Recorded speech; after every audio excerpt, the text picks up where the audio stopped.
Hello everybody, my name is Charlie, and in this video we are going to be doing something a little bit different. Little Big Planet 3 story mode has Sackboy saved the world from 3 evil titans, and on the way you kill enemies. But what if we didn't kill the enemies? Is it possible? What is the fewest number of enemies you can kill by still finishing the game? Let's find out. Okay, so a few rules before we actually begin. Cutscenes don't count. If an enemy dies in a cutscene, it's not my fault because you're not in control, you're not playing. And if an enemy happens to die on their own, that still doesn't count because it wasn't you, they just happened to do something by themselves. Okay, now with that out of the way, let's begin. The first level of the game, the introduction, has no enemies, so we can easily pass it without any problems. Needle Point Peaks has no enemies, so we can also pass this level with ease. Newton's airship has no enemies either. Finally, Stitch Manor has some enemies, so you'll be attacked by some cats, however you can just quickly go under them and you won't hurt them, they won't hurt you. Nanapud will fire more cats at you, but as before, you can just evade them and you'll be fine. It's not too tough. They'll blow up on their own though if they hit the walls, but that has nothing to do with you, unless you intentionally hit them, but on their own they will just run the walls and stuff. So it's not that hard.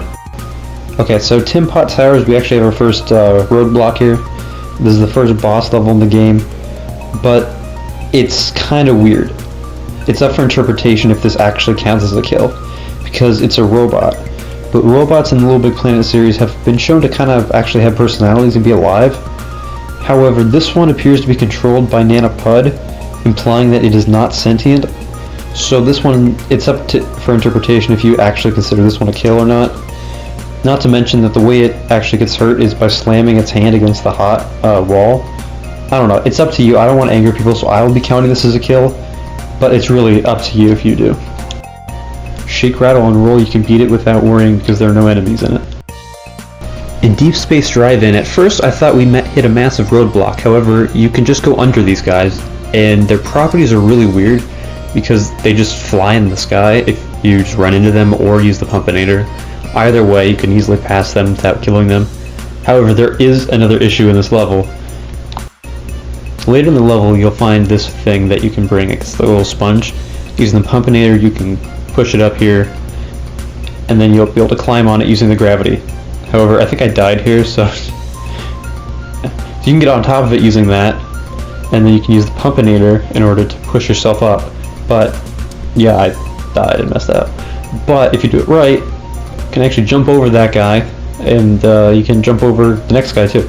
However, this did take me quite a few tries, so I was quite proud that I found that. But it's possible, so hey. In High Stakes Heist, you'll come to a point where there are 2 dogs here. You have to kill one of them, unfortunately, but you can jump over the other. And later on in the level, there's another unavoidable death, where you pull down that guy. You could say that that's like the infrastructure failing, but since you causing it, I feel still counts as a death. So we have to add 2 deaths.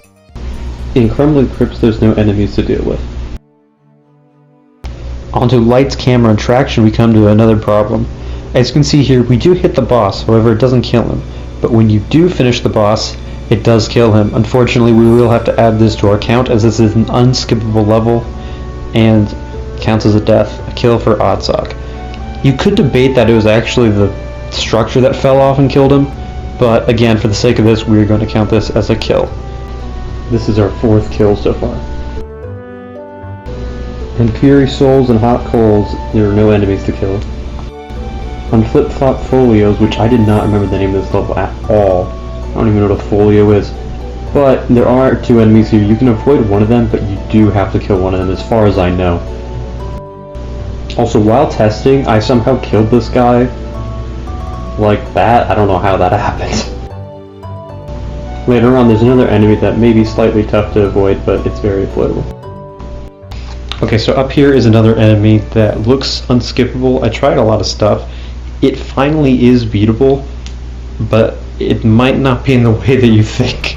It's really weird. Going back to before the enemy, using this box, if you use the Pumpinator correctly, you can just skip him like that. It's really weird, but pretty fun also. So over here you can jump over that guy, luckily. It's not too hard. But then unfortunately over here there is another kill we have to get. This level is adding a lot. On the Link of Disaster is another boss level, however we do not kill the boss here. Instead, in cutscene mode, Toggle just jumps on it. I don't know if it kills it, but either way it's in a cutscene, so it doesn't matter. And you don't even hurt it at all, you just like run away from it, so I do not count this as a death.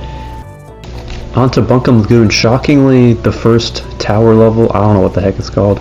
It's the one where you get the boost boots. There are no necessary deaths here. You can just avoid all the enemies, which is nice.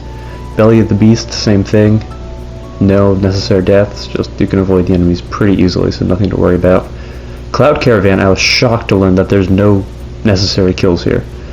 I don't even think there's any enemies here, at least that you can kill. Also, I found this weird glitch where you can just like hide there. It's not like important at all. In fact, it actually hurts you because you get stuck. You can just pop though. It's kind of funny. Okay, now onto the Great Escape. This level has a lot of stuff that you can avoid, but it might be hard, such as that. That's not hard to avoid though. But this is where I had issues. However, you can just kind of clip under him sometimes, so that's fine. It took me a while though. This one's not too hard. Unfortunately though, here there's an unskippable one. You have to kill this guy. I tried. There's really just nothing you can do. You have to kill him to spawn that thing to go backwards. And this is Toggle's first kill. And this is number 11 in total. Now the swoop section, you can barely avoid some of these. Like this will take precise movements, but it's obviously doable considering I did it. But it's no easy feat. On the final level, even bosses wear hats sometimes. You can get to the Sackboy section, however you cannot pass this wall. I don't know if this really counts as killing him. I guess it kinda does, because you're making him flood, so I'm gonna count it as a death. So that's 10 for Sackboy, 1 for Oddsock, 1 for Toggle. None for Swoop, so that's 12 in total. But what if, that's not satisfying, is it? So what if we were to use the speedrun glitches? Using glitches that I showed in one of my previous videos, which I will link in the description to this video, we can skip 4 levels in Manglewood, including the boss one. Again, I'll show it in the description on the other video, but it's minus 2 kills that we had to do before. Using the ziggurat skip that I showed in the video, again, link will be in the description, we can skip 4 more levels, and we can save 4 kills on the Go Loco mission. You can still do the Bunkum Lagoon skip, however it has no benefit because there's no levels that kill anybody anyway, so you don't need to do it, but you can if you'd like. So at the end of the glitch run, there will be a total of 4 deaths. The first one being this robot guy, which I don't even know if he's alive. I don't think he is, he's being controlled, but I'm still going to count it because people might get upset. This dude who dies from collateral damage, which it's not really your fault.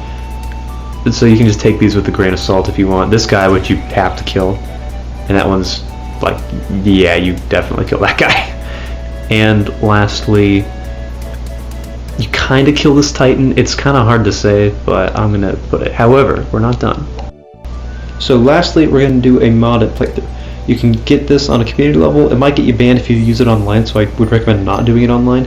It's not actually a mod menu, it's a glitch using the game. You can make it yourself if you want to look it up also.